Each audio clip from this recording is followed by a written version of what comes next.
Assalamualaikum semuanya. Sebelumnya saya ucapkan terima kasih karena masih terus mengikuti cerita bergambar di channel ini. Dan untuk kawan-kawan yang belum subscribe ke channel ini, dukung saya ya. Klik tombol subscribe dan klik logo lonceng untuk bisa berlangganan gratis di video cerita bergambar selanjutnya. Oke, sebagai imbalannya kali ini saya akan coba menggambar sekaligus bercerita tentang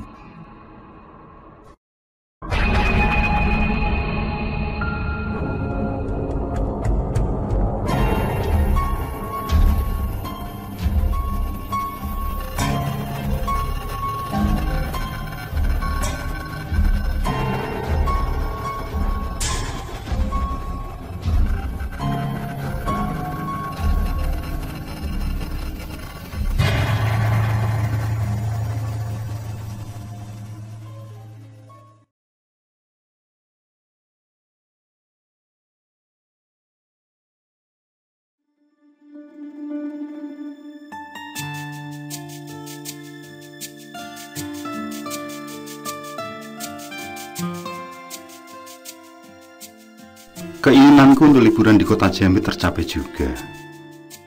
Satu rencana yang sudah 2 tahun terpendam akhirnya terlaksana hari ini. Aku tinggalkan semua kesibukan pekerjaan lalu fokus pada perjalanan ke sana. Karena kawan-kawanku lebih memilih tempat lain, maka aku putuskan pergi sendiri. Yang nantinya Samsul, kawanku sewaktu kuliah dulu, akan menemaniku selama berada di sana. Memang itulah kegemaranku sejak dulu, senang melakukan perjalanan untuk liburan. Beberapa kota di negaraku sudah pernah kujelajahi, termasuk wilayah pedesaan maupun pegunungan. Hanya saja, setelah terikat kerja di salah satu pabrik, kegiatan itu tidak sepenuhnya tersalurkan seperti dulu, apalagi yang berada di luar pulau. Namun setiap kali ada libur yang cukup panjang, pasti aku manfaatkan untuk menyalurkan rasa rinduku akan suasana alam. Termasuk kali ini, libur kerja 10 hari harus bisa aku manfaatkan dengan baik. Pukul 2 siang, tibalah aku di hotel tempat yang dirujuk Samsul. Hotel mewah ini memiliki 12 lantai. Tampak bangunannya yang masih tahap renovasi di beberapa bagian. Dari luar, kondisi hotel tidak ada masalah dan tidak ada keanehan sama sekali. Tapi entah kenapa aku merasa agak aneh ketika melangkah masuk ke dalam lobi. Aku hanya berpikir, mungkin karena kondisi badan yang lelah, sehingga membuat pikiranku agak ngelantur.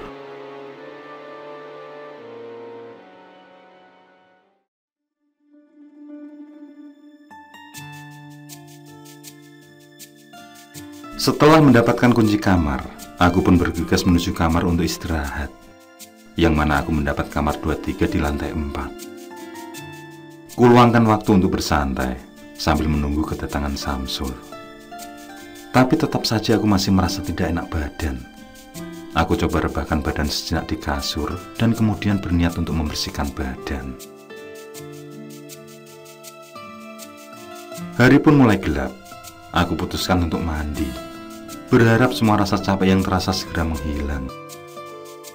Saat berada di kamar mandi, suasana semakin aneh. Seketika, bulu kuduku meremang saat tercium aroma wangi bunga. Kuperhatikan dengan seksama setiap sudut ruangan kamar mandi. Tidak nampak ada parfum atau pewangi. Meski diliputi rasa was-was, aku tetap membersihkan badan dengan cepat. Setelah selesai mandi, aku pun segera keluar. Dan merasa terkejut saat melihat semua gorden dan jendela terbuka, sehingga angin pun dengan bebas masuk ke dalam kamar. Padahal sejak datang tadi belumlah sempat aku melakukan itu. Dengan bergegas, aku menutupnya kembali.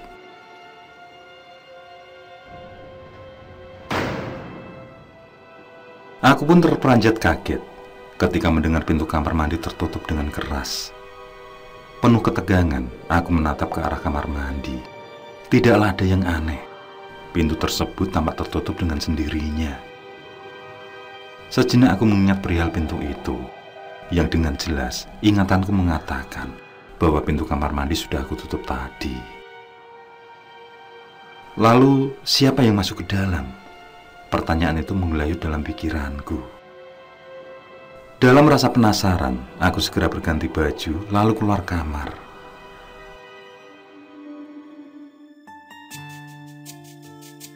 Aku coba melupakan keadaan yang baru saja terjadi dengan berkeliling hotel sambil melihat-lihat ke berbagai ruangan. Dengan melangkah ringan menyusuri tangga, aku naik ke setiap lantai. Setelah puas berada di lantai 7, aku pun beranjak ke lantai selanjutnya. Namun saat ingin naik tangga, di sana sudah diblokade dengan menggunakan triplek putih menyerupai sebuah dinding. Entahlah, mungkin lantai ini khusus untuk para staf. Atau mungkin hanya jam tertentu saja diberlakukan untuk umum. Merasa penasaran, lalu aku masuk lift untuk menuju lantai 8. Di dalam lift kosong, tidak ada orang yang menggunakan. Tombolnya memang ada 12 lantai. Segera aku tekan menuju ke lantai 8. Tempat yang membuatku penasaran karena tangganya dibuntu. Setelah lift terbuka, aku mulai melangkah menyusuri ruangan. Namun sepi senyap, tidak ternampak ada orang maupun suara dari para penghuni. Sepertinya tempat tersebut kosong. Suasananya terasa sangat mencekam. Aku menghentikan langkah saat melihat seekor kucing hitam pekat terdiam di salah satu pintu kamar. Dengan matanya yang menyala, kucing itu menatap ke arahku dengan tajam. Karena merasa takut, melalui lift aku pun langsung kembali ke lantai 4 di mana aku menginap.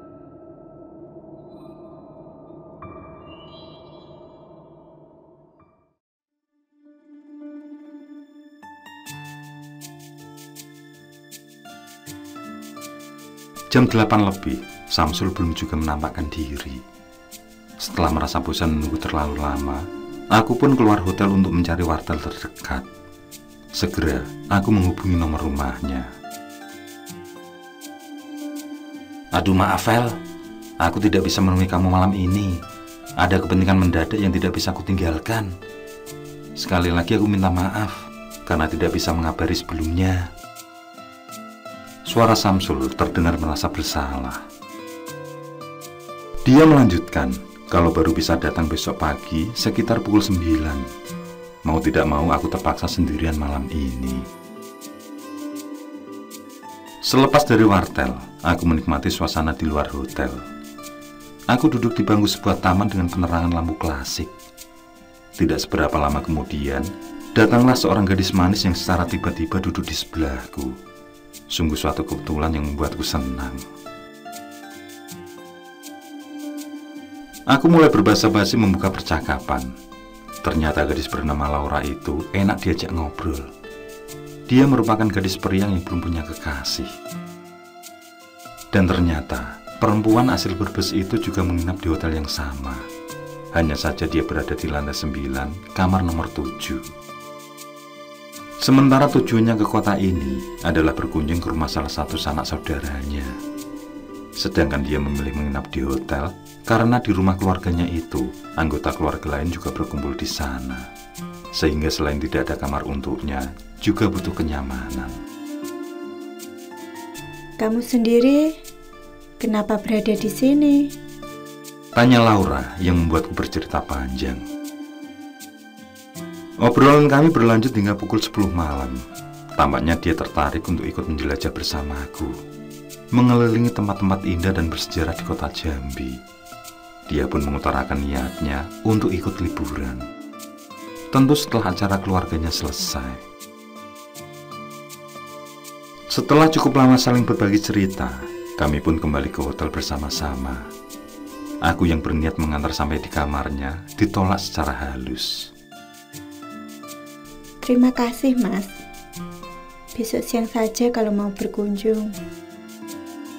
Ucapnya yang bagiku, Laura menunjukkan kalau dia adalah gadis baik-baik. Kami menuju kamar masing-masing. Badanku yang semula kurang enak menjadi fit kembali saat bertemu dengan Laura. Begitupun rasa capek yang mendera, seakan terobati dengan gemulai sikap gadis itu. Aku banting tubuhku di tempat tidur, mencoba pejamkan mata untuk istirahat. Namun sulit sekali aku tidur.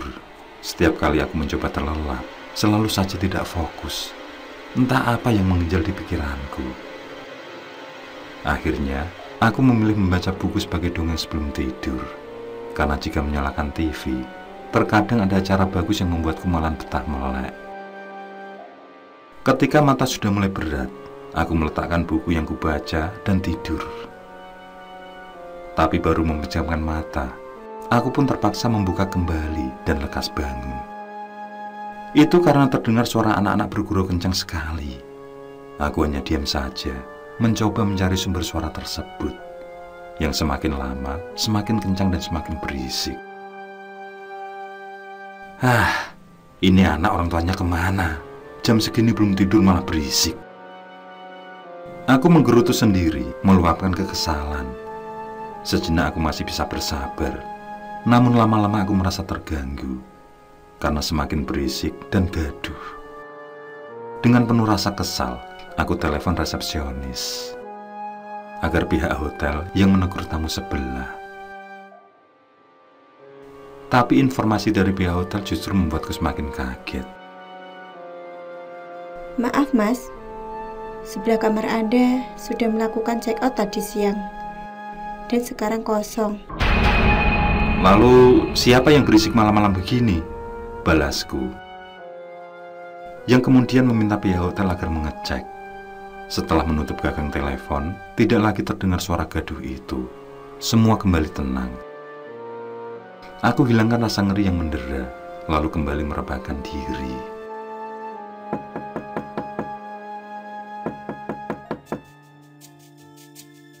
Aku membuka mata ketika mendengar pintu diketuk.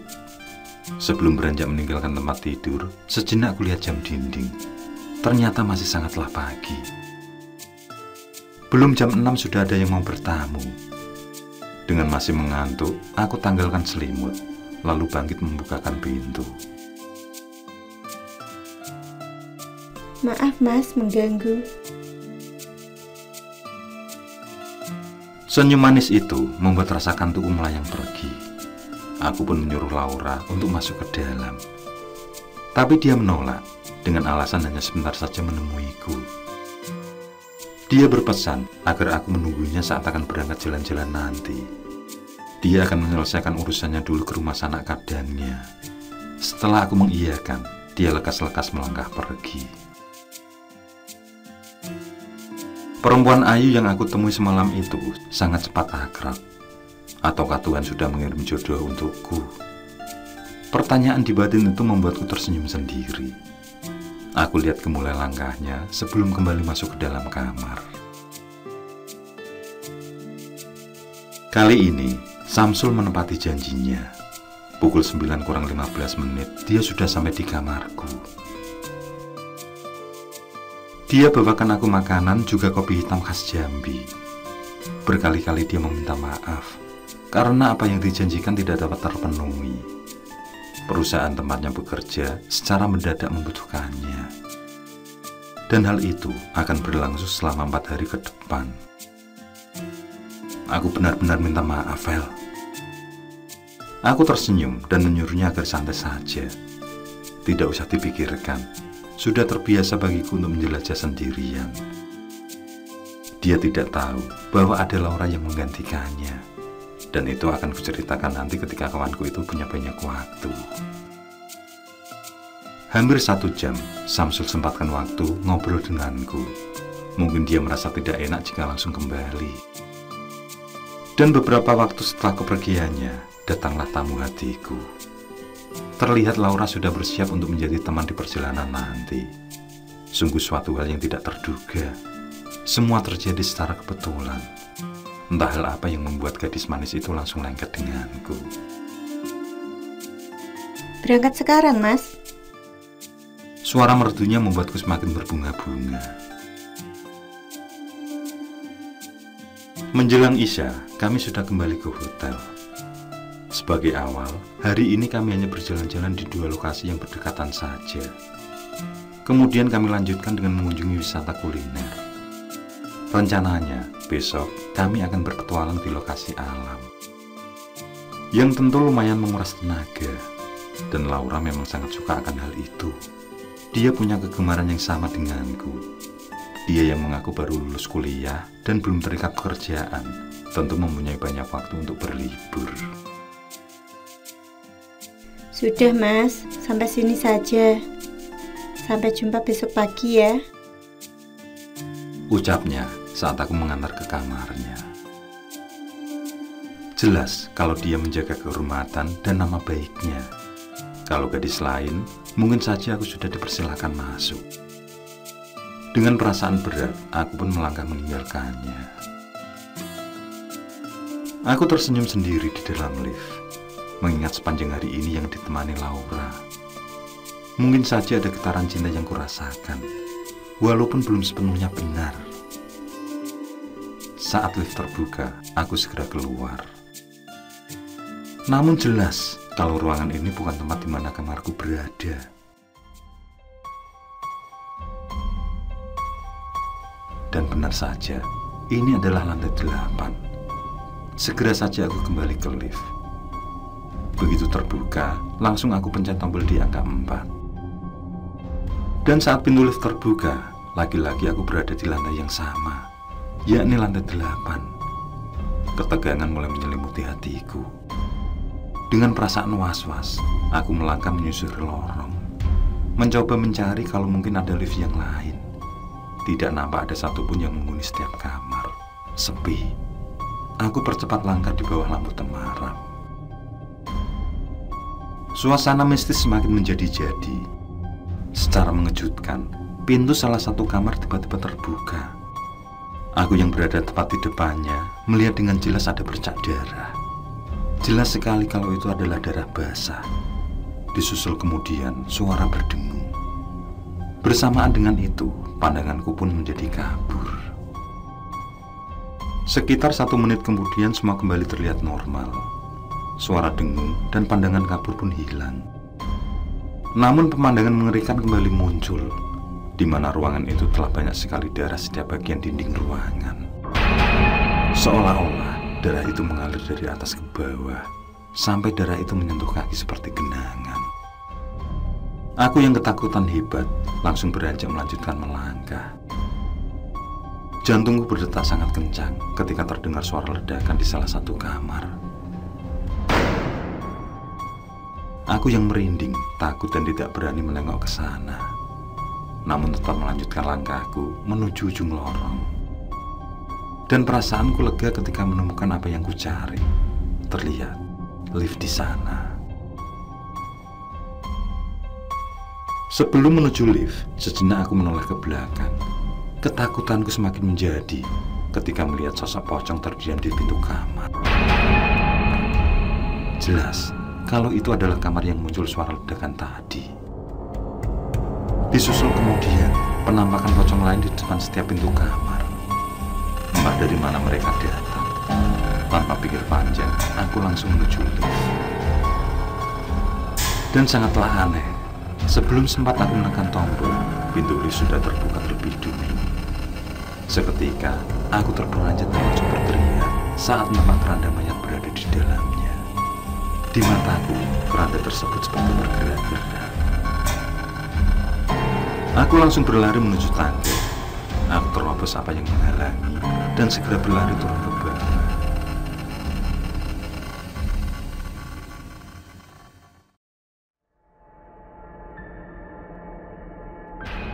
Dan malam itu pun kengerian mampu terlewati. Aku terus menuruni tangga. Masuklah kami di lantai 8. Tapi kali ini suasananya sangat lain. Tampak beberapa karyawan juga cleaning service membersihkan setiap ruangan. "Mencari siapa, Mas?" Teguran seorang karyawan parubaya mengagetkan kami. Aku yang penasaran menanyakan tentang lantai tersebut yang dikosongkan dari tamu. Dengan posisi masih saling berdiri, lelaki parubaya itu memandangi kami. Meski tampak ragu, namun akhirnya dia menceritakan tentang keseraman lantai 8 yang selalu muncul di setiap bulan Jawa Jumadil awal. Di mana mulai tanggal 7 sampai 18 sering terjadi sesuatu yang aneh. Kejadian itu bermula saat terjadi gempa di tahun 1995, yang mana ada beberapa korban luka berat dari lantai tersebut. Darah sangatlah banyak di saat kejadian. Bukan hanya orang dewasa saja, anak-anak yang sedang bermain juga ada yang menjadi korban. Dan diketahui kalau hampir semua penghuni lantai 8 meninggal dunia. Sejak itu, di setiap bulan Jumadil awal, terjadi keanehan di lantai tersebut. Semua para pengunjung dihantui, bahkan ada yang sampai terjun diri hingga meninggal dunia. Atas saran dari orang pintar, maka setiap awal tanggal di bulan Jumadil awal, lantai tersebut mulai dikosongkan dari pengunjung. Dan menurutnya, ini adalah tahun terakhir dari ritual pengosongan. Sesuai petunjuk dari orang pintar yang menjadi rujukan, pihak hotel berharap tidak ada lagi malapetaka yang terjadi. Mulai besok, ruangan ini sudah diisi lagi. Lelaki tersebut mengakhiri ceritanya. Terjawablah rasa penasaranku. Sementara itu, Samsul ikut terheran mendengar kisah tersebut. Karena selama ini, dia tidak pernah mendengar tentang keangkeran hotel.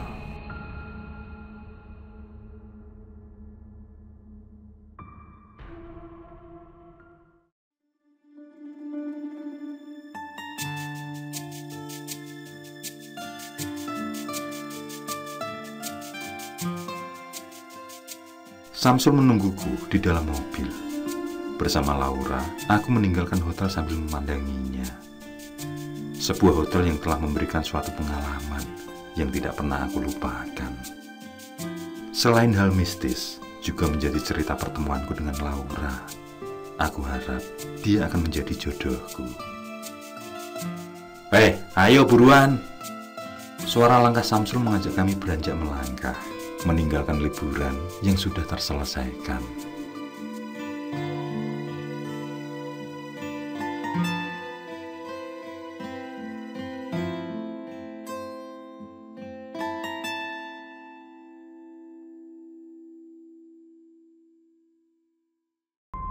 Oke, saya kira cukup cerita kali ini.